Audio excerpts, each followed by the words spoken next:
Bienvenue. Aujourd'hui, on plonge dans une histoire assez folle qui a circulé le 8 mai dernier. Une rumeur, quoi. Oui, une rumeur qui a fait pas mal de bruit. Exactement. L'Algérie aurait expulsé 60 000 travailleurs émiratis Carrément. et envoyé un sous-marin, le Trou Noir, vers les côtes des Émirats.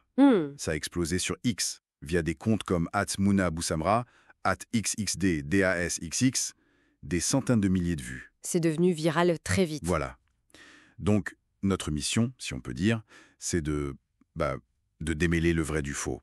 On a regardé les sources fournies, analyses, chiffres officiels algériens, des rapports d'instituts comme l'ISS sur le militaire. Oui, il y a aussi une étude de Stanford sur la désinfo, des articles de presse régionale, Amouadji Media, Sahel Intelligence. C'est ça. On a de quoi faire. Alors, par où on commence pour y voir plus clair? Le plus simple, c'est de regarder les faits bruts. Et là, comment dire, c'est assez rapide. Ah oui. Au 11 mai, date de notre vérification, il n'y avait absolument aucune confirmation officielle. Rien. Ni d'Alger, ni d'Abu Dhabi. Non. Silence radio total sur les sites des gouvernements. Et ça, pour une nouvelle de cette ampleur... C'est énorme, oui. 60 000 personnes expulsées, ça ne passerait pas inaperçu normalement. Aucun pays ferait ça en cachette. Exactement.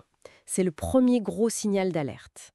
Et puis, les grands médias internationaux, Reuters, la BBC, Al Jazeera, personne n'en a parlé non plus. D'accord. Donc, pas de confirmation, pas de couverture médiatique sérieuse. Et les chiffres eux-mêmes, 60 000. Alors là, c'est le deuxième point. Ces chiffres sont invraisemblables. Les données officielles du ministère algérien du Travail sont claires. Il y a moins de 500 ressortissants émiratis enregistrés en Algérie. Moins de 500. Oui, principalement des diplomates, des gens d'affaires, donc expulser 60 000 personnes quand il y en a moins de 500. Bon, ok, là ça devient absurde. Ça ne tient pas debout. Et l'histoire du sous-marin Trou Noir. Alors, l'Algérie a bien des sous-marins, 4 sous-marins modernes classe Kilo, achetés à la Russie entre 2013 et 2019, selon l'ISSI, l'Institut international d'études stratégiques. Ce sont des navires performants, Ok. mais aucun ne porte ce nom, Trou Noir. Et surtout, il n'y a strictement aucune preuve, aucune information sur un déploiement près des Émirats. Ça semble totalement inventé aussi. D'accord. Donc l'effet précis de la rumeur, expulsion massive, sous-marin menaçant, tout ça c'est faux, clairement. C'est ce que toutes les vérifications indiquent, oui. Mais alors, pourquoi cette rumeur? Pourquoi spécifiquement entre l'Algérie et les EAU? Qu'est-ce qui se passe réellement entre eux pour qu'une telle histoire puisse prendre racine? C'est là qu'on touche au fond du problème, le contexte géopolitique réel. Et il est tendu, ça c'est vrai. Ah, Des sources comme Amouage Media le disaient déjà en octobre 2023.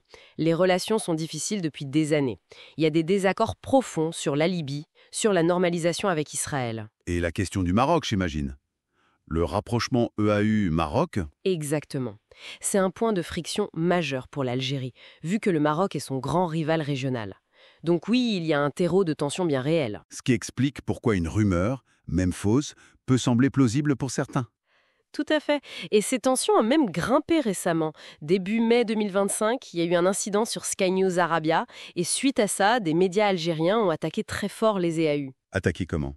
En les qualifiant d'État artificiel, par exemple, Morocco World News en a parlé, et le 8 mai, le jour où la rumeur a éclaté, Sahel Intelligence rapportait que l'Algérie voit les EAU comme une menace, les accusant de mener des campagnes médiatiques hostiles. D'accord. Et les Émirats y réagissent? Oui, il y a eu des mesures. Atalayar signalait en décembre 2023 que les EAU avaient interdit l'entrée sur leur territoire à certains citoyens algériens. Donc la tension est surtout diplomatique, médiatique, mais pas militaire ou liée à des expulsions pour l'instant. Et c'est sur ce fond de tension que les réseaux sociaux entrent en jeu. Et sans frame, comment une info aussi peu solide peut devenir aussi virale aussi vite? Ah, ça c'est la mécanique classique de la désinformation aujourd'hui, amplifiée par les plateformes. L'étude de Stanford sur X le montre bien, ça va très vite. Les comptes qui ont lancé ça? Justement, ils sont peu fiables. On peut suspecter des fermatrolls, vous savez, ces comptes créés pour inonder la toile de messages partisans, ou d'autres acteurs qui cherchent juste à envenimer les choses. Et les algorithmes poussent ça? Mais oui, Les algorithmes favorisent ce qui génère de l'engagement, des réactions. Et le sensationnel, le conflictuel, ça marche très bien pour ça. C'est une boucle. On est donc en pleine guerre de l'information qui utilise les tensions réelles comme carburant. C'est exactement ça. L'objectif peut être multiple. Discréditer l'autre, détourner l'attention d'autres sujets, mobiliser sa propre opinion publique.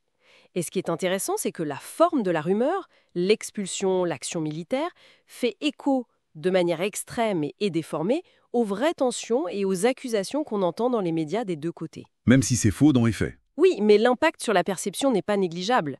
Comme le notait Menas Associates, même fausse, une telle rumeur peut dégrader l'image des relations, augmenter la méfiance et compliquer le travail diplomatique. Bon, alors si on résume.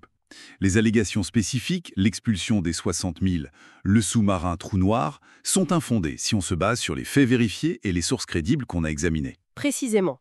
Mais il ne faut pas s'arrêter à ce constat simple, vrai ou faux. Non, bien sûr. Parce que ces rumeurs, même fausses, sont très révélatrices.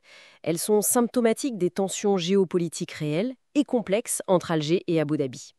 Et surtout, elles illustrent la puissance déstabilisatrice de la désinformation qui circule sur les réseaux sociaux. L'impact sur la confiance, sur la diplomatie, ça peut être bien réel. C'est un avertissement en quelque sorte? Tout à fait. Et ça nous laisse peut-être avec une question pour la suite, une question un peu ouverte. Oui. À notre époque numérique où tout va si vite et où les tensions entre pays sont palpables, comment on fait concrètement pour distinguer une manipulation, une opération de désinformation, d'une véritable crise diplomatique ou même militaire qui commence à monter? C'est de plus en plus difficile, non ?